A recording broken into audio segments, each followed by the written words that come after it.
On the day Ryan Hayes Corporation went public, I watched as Sophia slipped something into Ryan's champagne. This time, I didn't intervene like last life. When Sophia handed him the spiked drink with glittering eyes, I simply smiled. Congratulations, Ryan. Ryan nodded curtly, downing the champagne in one gulp. Memories flooded back. Last timeline. I'd exposed Sophia's scheme publicly. She'd screamed about ruined reputation before fleeing to her accidental death. Ryan had coldly dismissed her as shameless trash. Yet 3 years later on our wedding night, he'd drugged me with the same substance. Emily. He'd hissed while locking me in that room with those thugs. This is what you get for killing Sophia. Our little game was never your business. Now, watching Ryan's cheeks flush pink 10 minutes later, I raised my own glass in mock salute. Sophia smirked when he excused himself, his voice already hoarse. Emily. Handle the guests. Of course. I purred, observing his retreating back. Exactly 20 minutes later, I followed Sophia to the private suite, my suite. The security key only Ryan and I possessed. Camera rolling. I captured every detail, Sophia's primping at the door, Ryan's muffled groan when she entered, Hayes Corporation's golden boy and his precious scholarship student defiling Anderson family property. Enjoy your game, I whispered, forwarding the footage to every major news outlet. Through the door came sounds of tearing fabric and animalistic grunts. The same noises that had haunted my final moments last life. This time, let the world watch their sordid playthrough. The next second, the suite door swung open. A large hand reached out, gripping Sophia's wrist to yank her inside with domineering force. As the door slammed shut, Sophia's moans escaped through the crack. I approached silently, my footsteps absorbed by the plush hallway carpet. After a calculated pause, I entered. Scattered garments, his and hers, lay in provocative disarray across the floor. Upstairs, the relentless sounds of passion continued. Sophia's crystalline laughter rang out. Teasing. You lost, Ryan. The ensuing wet smacks of kissing made me wait another beat before ascending.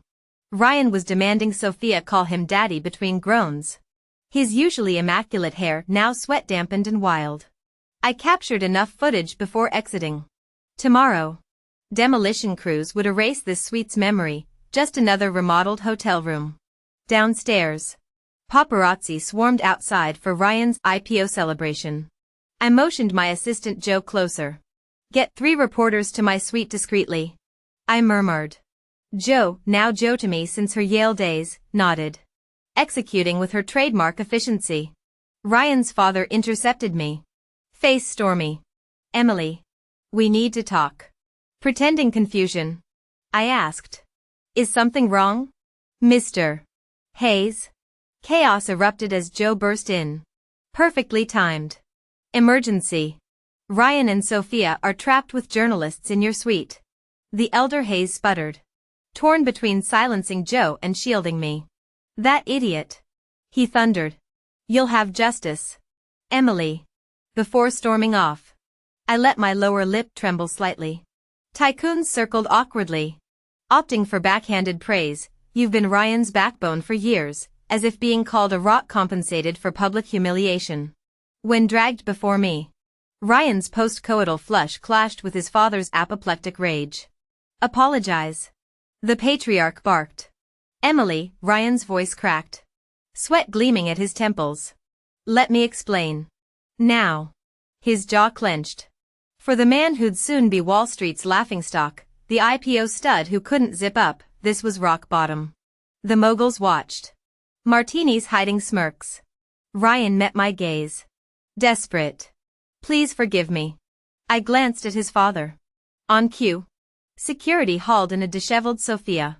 Handle her however you see fit, Mr. Hayes growled, shoving the weeping woman forward. Maintaining my shattered expression, I watched the chess pieces fall, the hotel suite's cameras already uploading footage to every major outlet. Let them call me the dutiful assistant. By dawn, Emily Anderson would be the name on every investor's lips. The coquettish expression on Sophia's face had been replaced by panic. She lowered her head, tears streaming down her cheeks, refusing to let anyone see her face.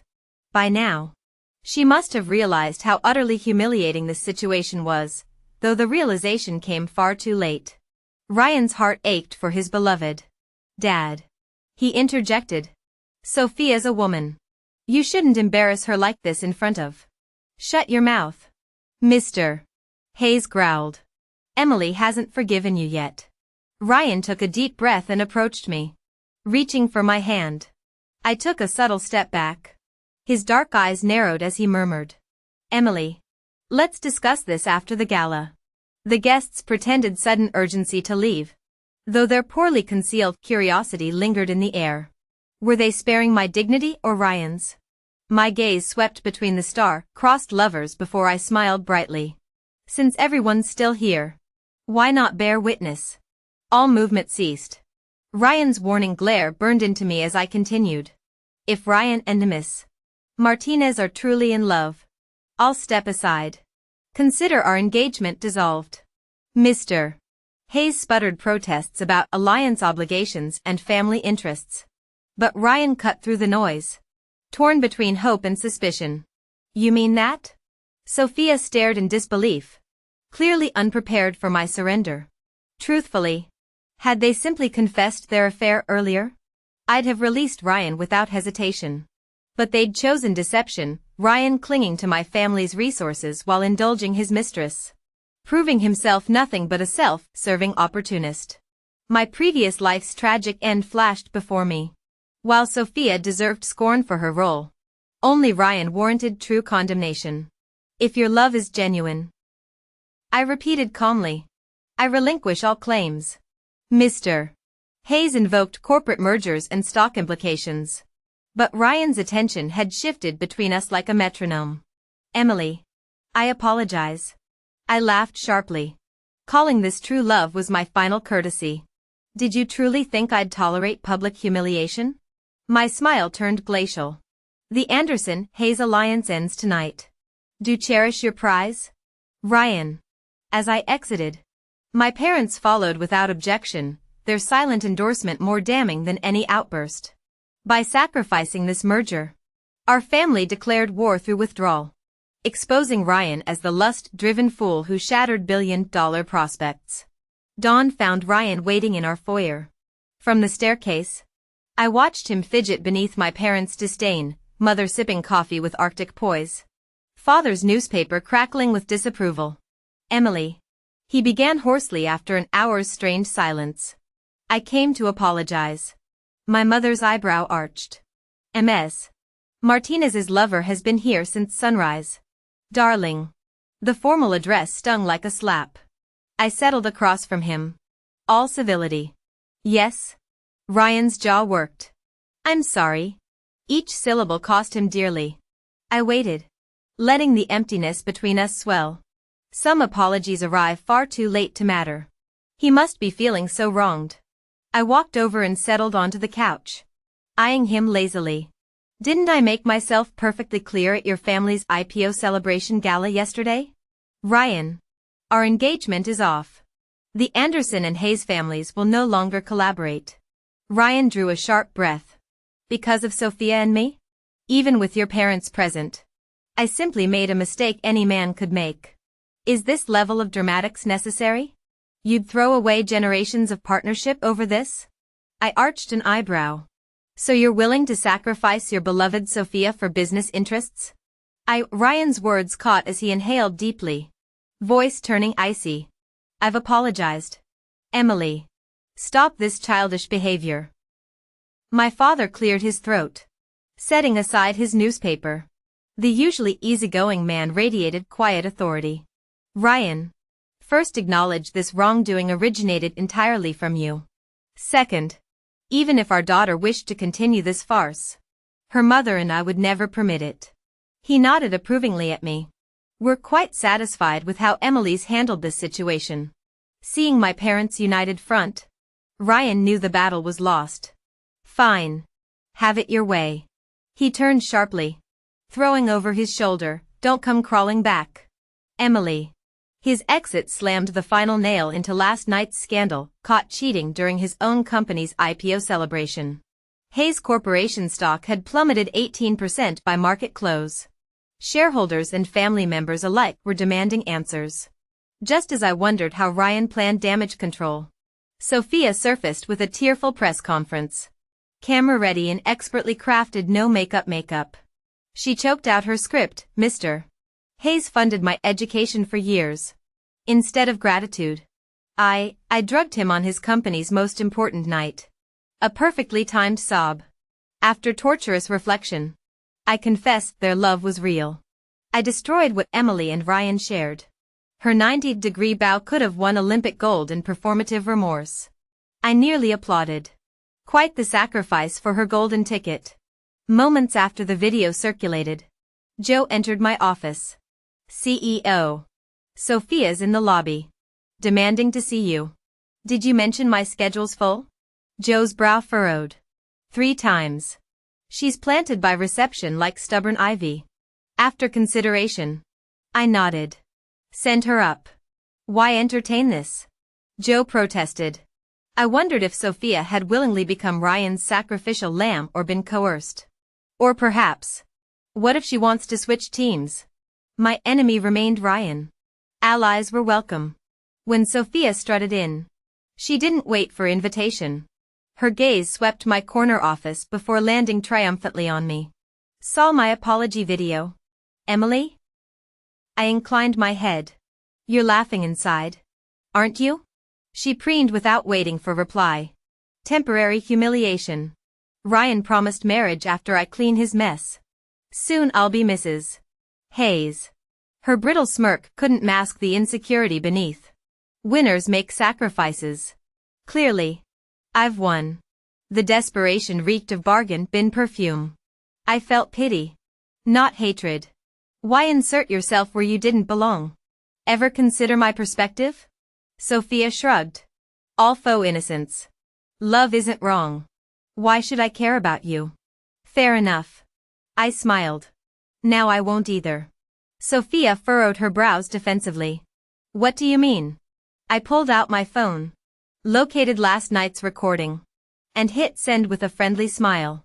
I've prepared a little surprise for you. The gossip blog spread the video faster than SpaceX rockets. Since only partial footage was captured, it miraculously survived content moderation. Ryan and Sophia's compromising conversation now echoed through my office speakers. Oh wait. Correction, Sophia herself had clicked play after receiving the file. Her pupils trembled like shaken snow globes.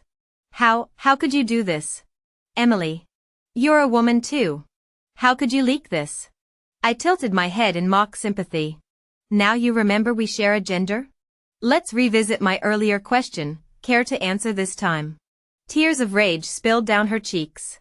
You've crossed the line. Emily. She fled my office in dramatic sobs. Crossed the line? If she wants to play victim, fine by me. Her tantrums won't cost me sleep. My phone buzzed with Ryan's incoming call the moment her stilettos faded down the hallway. The second I answered, his roar nearly shattered my eardrum. This is beyond unacceptable. Emily. I chuckled. Your precious Sophia already gave that speech. Got any fresh material? His voice dropped to Arctic levels. You planted those reporters last night. Imagining his apoplectic face, I leaned back comfortably. Aren't you grateful? Now you're free to be with your soulmate. Shouldn't you send me a thank you basket? The silence stretched until his icy tone returned. I don't regret choosing Sophia. Women like you, calculating, heartless, no man will ever truly love you. Not me. Not anyone. You think you've won? You're the real loser here. Genuine laughter burst from me. Lost what? Your affection? Male validation? Ryan. Since when did your approval become currency? You. Save your breath. Maybe check how many Hayes Corporation board members still love you after today's stock crash. I snorted. Delusional much? Since when did your ego outvalue the Nasdaq? The call ended with me shaking my head. Sure. I'd once cared for Ryan, we were childhood neighbors turned business allies. But love? Please. That's why his betrayal stung worse. Last life. He could have simply asked for a divorce. Instead, he orchestrated my accidental overdose. This time, I'll return the favor tenfold. The leaked scandal torpedoed Hayes Corporation's already plummeting stocks.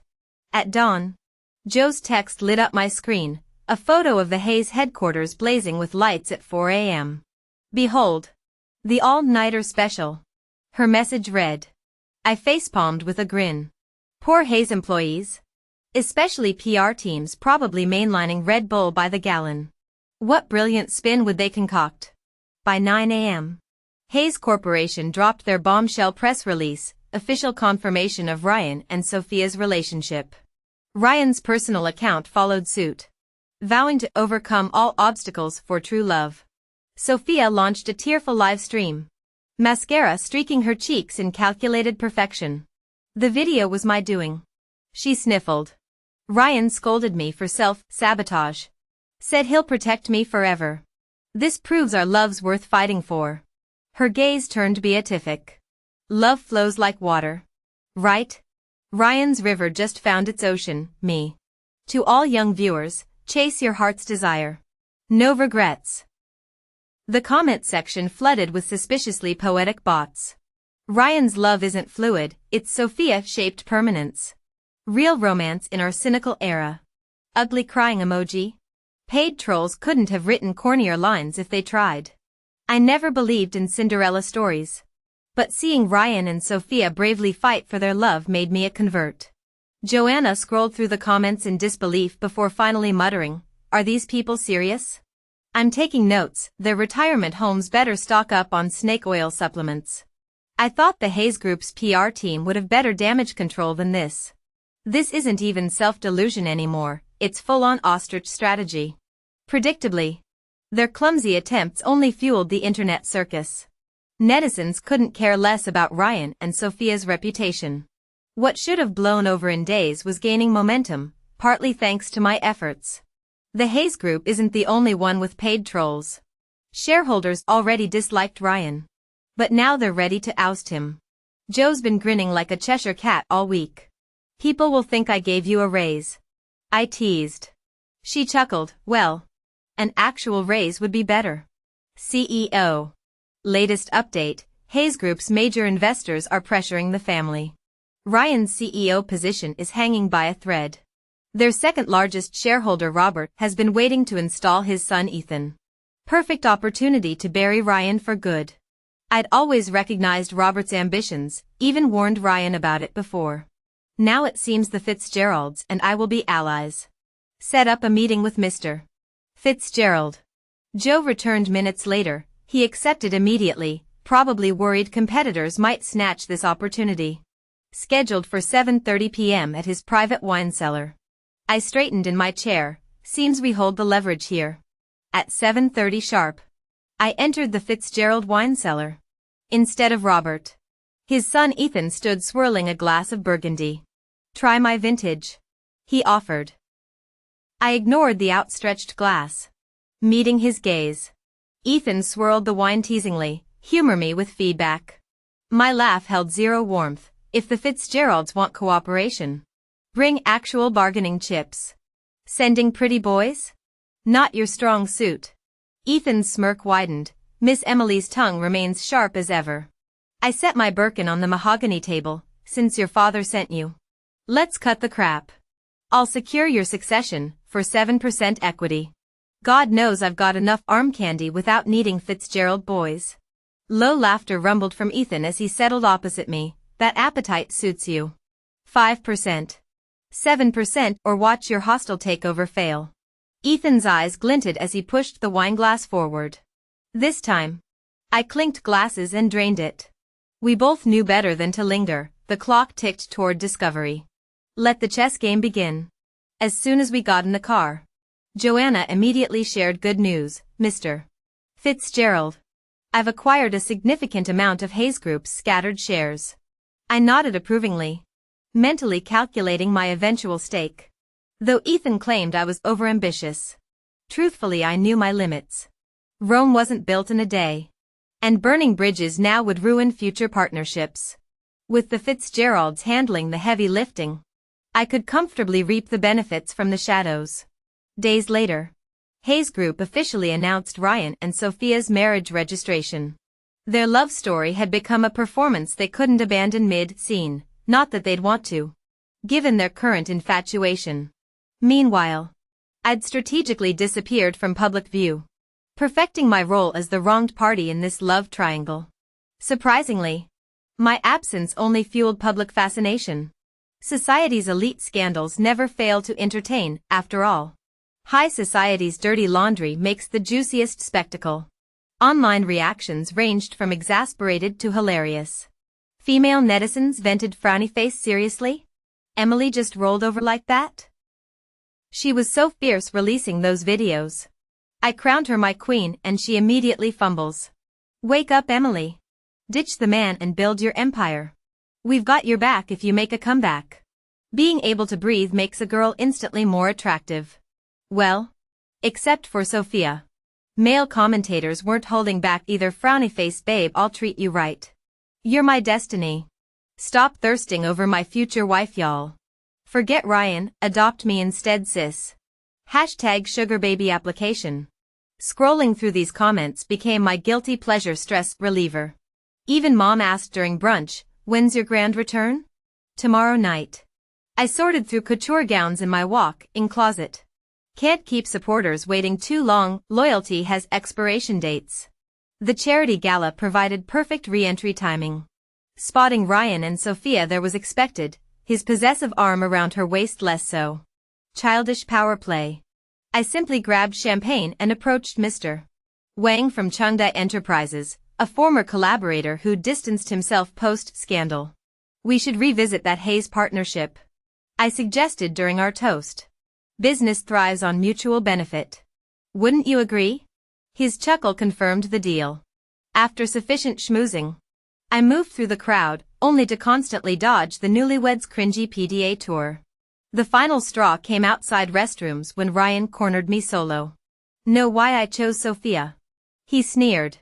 Real men want feminine warmth. Not your ice queen act. I barely stifled laughter. You ambush me for this? By all means. Keep obsessing over bedroom preferences instead of boardroom strategies. Brushing past him, I returned to where true power resided, the dealmakers. Not the drama queens.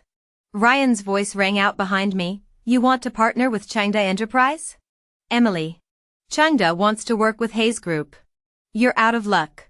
I wouldn't bother enlightening him. Let the man live in his delusions. Though dying in his dreams seemed too merciful. That wouldn't satisfy me, I needed him to suffer properly.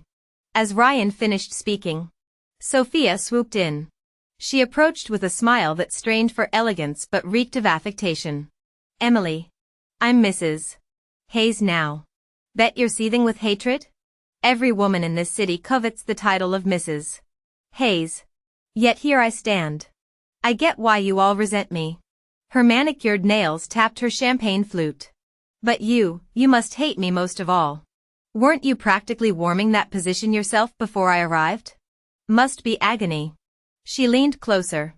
Faux concern dripping from her words. Heard you've been holed up for days. Only came out once the crying swelling subsided. Childish tactics. These two deserved each other. I raised my glass in mock salute. Congratulations on the marriage. Mrs. Hayes. When's the ceremony? Do send invitations, we're all dying to celebrate your union. As Sophia preened, an industry heavyweight I'd cultivated strode over. Let's toast our remarkable new Mrs. Hayes. He boomed. The room erupted in tittering applause. Everyone knew she'd home-wrecked her way into this title. If she craved attention, we'd give her the spotlight. Ryan returned to find his mistress center stage. Guests shooting him knowing looks. He played along with strained charm before dragging Sophia away. Doubt he'll parade his mistress-turned-wife in polite society again anytime soon. Through my connections, Mr. Wang finalized a deal, not with Ryan or his father, but with Ethan. Ethan's Hayes Group subsidiary securing the Chengda project guarantees prominence in this year's financial reports. With Mr. Wang and me backing him, Ethan smoothly ascended to CEO. I now hold 7% of Hayes Group shares. Combined with my previous acquisitions, I control nearly 10%. Not bad for a heartbroken ex. The penny finally dropped for Ryan when he stormed into my office. "Why are you doing this?" he snarled. "Revenge." I smiled. His eyes narrowed. "Because I didn't love you?" I nearly laughed. Still obsessed with romantic drama? Who knew the great Ryan was such a sentimental fool? My phone buzzed with perfect timing. Hanging up, I gestured to the door. "Coming? I'll drive you." "To my own company? Why would you?" "The shareholders' meeting. Weren't you notified?" I checked my watch. "We're late." As I opened the car door, Ryan grabbed my arm. "Your shares are void. You hold nothing in Hayes Group." Our families had exchanged stakes during the engagement. He'd returned mine when we broke up, but he'd forgotten I'd been quietly acquiring his. "Get in the car," I said, pitying his stupidity. The meeting had one agenda: impeaching the chairman. Hayes Group's civil war had been brewing since pre-IPO days. Now with public trading, the vultures circled. Robert's years of strategic maneuvering culminated today. When I raised my voting hand, Ryan lunged across the boardroom. "You bitch." Ethan stepped between us. "Easy there. Lose the company if you must. But keep your dignity." Security dragged the sputtering air out as voting commenced. The Hayes era had ended. Ethan and I exchanged a glance, seeing mutual satisfaction with this collaboration mirrored in each other's eyes. I'd assumed Ryan would maintain his stubborn facade. Yet he came crawling back within days.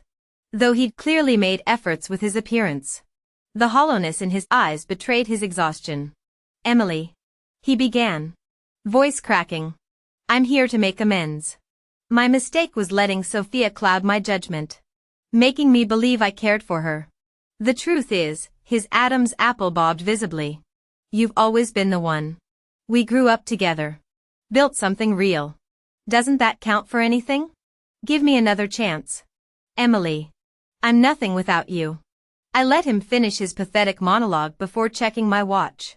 "I have prior engagements." The car door hadn't fully closed before I turned to Joe. "Recording?" "Crystal clear." Joe handed me her phone, the playback revealing every desperate syllable. "Send it to Sophia." Instead of confronting Ryan as anticipated, the blonde menace stormed into my office shrieking, "You home-wrecking bitch. He's my husband."